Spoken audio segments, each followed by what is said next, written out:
예, 아모스는 최초 문서 예언자인데요. 문서 예언자는 자기가 선포한 메시지가 그 사람의 이름으로 문서로 남아있는 예언자. 이걸 문서 예언자라 그래요. 엘리야, 엘리사도 예언자죠. 그러나 엘리야서, 엘리사서는 없죠. 예, 그분들은 문서 이전 예언자입니다. 그래서 문서 예언은 아주 독특한 특징을 갖고 있습니다. 먼저 이 아모스는 원래 남한국 사람이에요. 근데 북쪽에서 활동을 해요. 이것도 상당히 독특한 현상인데요. 북왕국에 있는 베델의 제사장하고 아마샤인데 거기하고 정면 충돌을 해요. 그 메시지가 너무 셌던 모양이에요. 그래서 북쪽에 있는 아마샤가 동무는 남쪽 가서 예언하고 떡 먹으라. 그렇게 얘기합니다. 왜 남쪽 사람이 왜 리북에 와가 있다는 얘기 아니? 그런 얘기죠. 굉장히 자연스러우시네요. 그렇죠. 북쪽 사람이 듣기에 너무 이질적이고 그 다음에 너무 공격적인 메시지였기 때문에 그에게 추방 명령을 내려요. 그래서 아모스는 추방당할 때까지 북왕국에서 활동하는데 보통 학자들은 한 2년 정도 활동했을 거다. 그렇게 추정을 하는데요. 아모스가 북쪽 가서 예언자로 활동한 것은 본인의 계획이 아니었고 하나님의 강력한 부르심이었어요. 부르심이고 그 전에 들어보지 못했던 독특한 메시지가 나오는데 아모스 8장 2절에 내 백성 이스라엘의 끝이 이르렀다. 그 끝이라고 하는 말이 종말이라는 뜻이에요. 그래서 종말이라고 하는 말을 최초로 쓴 예언자가 아모스입니다. 그러니까 이방 민족도 아니고 내 백성 전체에게 종말이 임했다. 악인에게만 임한 것이 아니라 모든 민족에게 심판이 임한다. 이걸 선포한 겁니다. 상당히 독특한 메시지인데요. 근데 하나님이 그를 부르셔서 억지로 북쪽 가서 그 얘기를 선포한 겁니다. 그래서 어떤 학자들은 아모스의 그런 파송을 하나님의 긴급 조치다. 그렇게 얘기해요.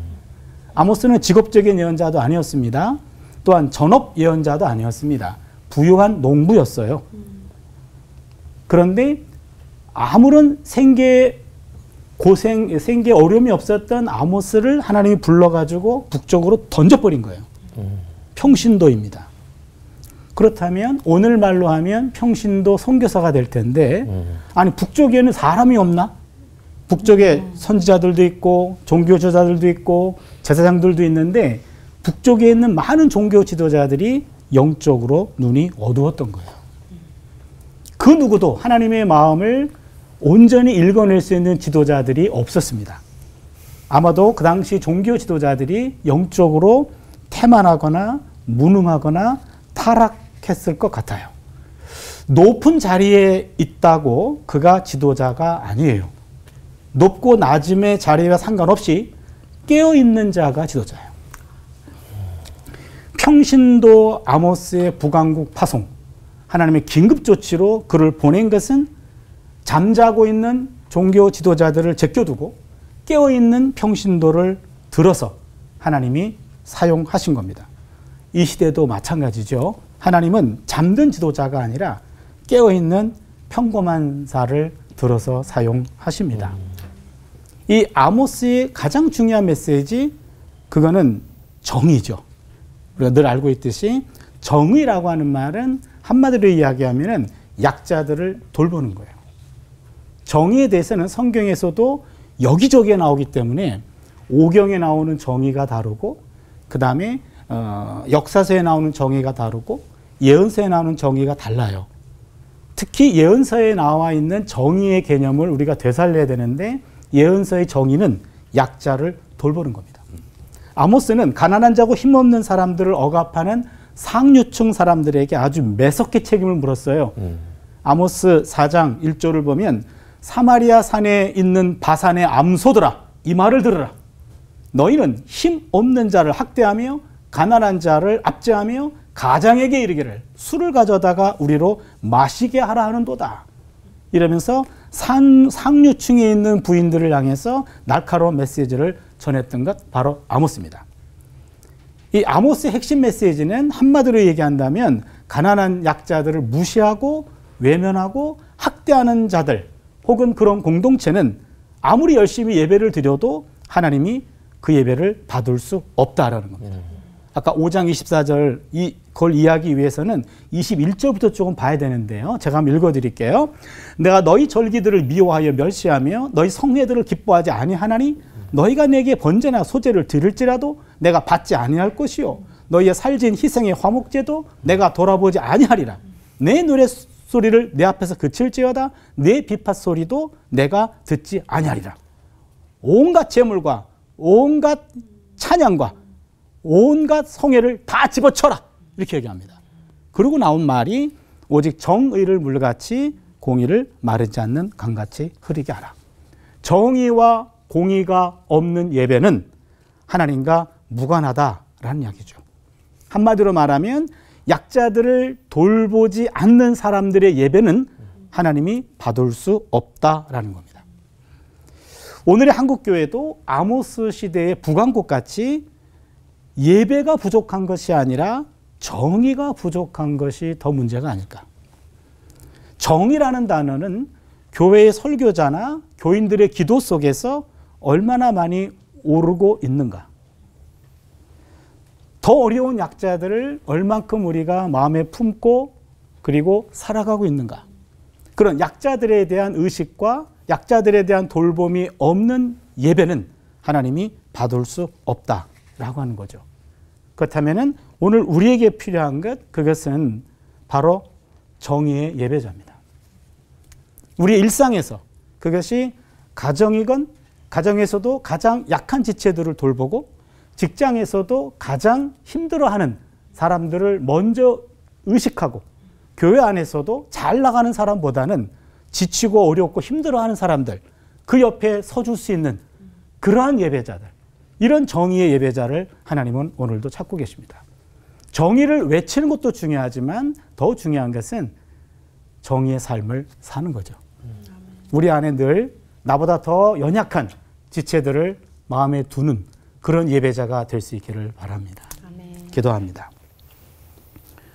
고아의 아버지시며 과부의 재판장이신 하나님, 우리의 마음과 시선이 하나님 아버지같이 좀 더 연약한 지체들을 향하여 손을 뻗어주는 정의의 예배자로 살게 하여 주시옵소서. 아멘.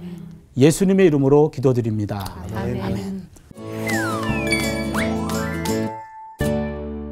남유다 사람인 아모스를 북이스라엘까지 보내셔서 긴급 조치를 하셨지만 결국에는 북이스라엘도 역사 속에서 사라지잖아요. 하나님께서 하나님 백성을 얼마나 사랑하시는데 굉장히 사랑하시지만 결국에는 이렇게 완전히 멸하셨다고 하니까 이 판결이 공의로운가, 하나님 너무 좀 매몰차시고 매정하신 거 아닌가 이런 생각도 들거든요. 차준희 목사님은 좀 어떻게 생각하시나요? 예, 굉장히 중요한 질문, 부드럽게 질문했는데 내용 상당히 어려운 질문인데요. 아까 제가 아모스가 최초의 종말을 선포했다 그랬잖아요. 어찌 보면 죄 지은 사람은 몇 사람일 텐데 억압당한 사람까지 다 망하는 거예요, 지금. 그렇잖아요. 이거는 그전에도 없었던 그런 메시지예요. 근데 예언자가 우리에게 보여주는 중요한 포인트가 있어요. 하나님은 심판을 통해서 구원하신다는 거예요. 그러니까 심판을 면제해 주는 것이 아니라 심판을 통해서 구원하신다. 이게 무슨 얘기냐면 아모스가 긴급조치로 파송됐을 때 북왕국에서는요, 이미 회개할 수 있는 많은 기회들이 있었는데 다 놓쳤어요. 그래서 아모스 4장 6절에 보면 또 내가 너희 모든 성읍에서 너희 이를 깨끗게 하여, 그 말은 먹을 게 없게 했다는 거예요. 너희의 각 처소에서 양식이 떨어지게 하였으나 너희가 내게로 돌아오지 아니하였느니라. 야훼의 말씀이니라. 그걸 통해서 돌아올 수 있는 기회를 제공했는데 너희들이 돌아오지 않았어. 이러면서 4장 6절 이하에 계속해서 이렇게도 했는데 너희들이 돌아오지 않았어. 이렇게도 했잖아. 근데 돌아오지 않았어. 이렇게까지 했는데 돌아오지 않았어. 이미 회개를 다 놓쳤어요. 회개할 마음도 없고 의지도 없고 기회도 놓쳤어요. 이때 아모스가 간 거예요. 아모스가 가가지고 잘못을 지적해요. 그걸 통해서 하나님이 원했던 것은 칠 수밖에 없는 이 상황을 너희들도 인간이라면 인정하라. 심판의 정당성이에요. 아모스의 눈으로 어디를 봐도 이 사회는 망할 수밖에 없는 그런 지경까지 이르게 된 거예요. 그래서 망합니다. 이렇게 얘기했고, 하나님은 심판을 피하기 위해서가 아니라 심판 속에서 구원하시는 하나님의 마음을 알려주기 위해서 예언자를 보냈어요. 망했습니다. 망했는데 우리가 망한 것은 우리의 잘못으로 망한 거구나 라는 것을 깨우쳐 주는 거예요. 그런데 하나님은 거기서 끝내지 않았고 아모스 9장 11절 이하에 따르면은 구원을 또 약속해 줘요. 거기 보시면 그날에 내가 다윗의 무너진 장막을 일으키고 그것들의 틈을 막으며 그 허물어진 것들을 일으켜서 옛적과 같이 세우겠다. 그러면 무슨 의미냐면 심판은 관계를 완전히 끝장내는 게 아니라 잘못된 것들을 허물고 털을 닦는 거예요. 다시 세우기 위해서 잘못된 건물들을 무너뜨리는 겁니다.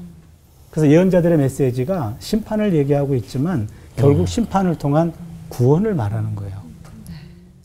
그러니까 우리에게는 우리가 지금 어두운 현실에 대해서 심판을 말할 수밖에 없지만 심판 이후에 하나님이 어떤 세상을 꿈꾸고 있는지 그 부분을 함께 공유하고 그것을 준비하는 자세도 우리에게 필요하겠죠. 그래서 아모스를 통해 우리가 배우는 것은 심판의 정당성이었고 하나님이 허무는 것이 옳았다면 다시 회복시키는 것에 대한 믿음을 가질 수 있겠죠.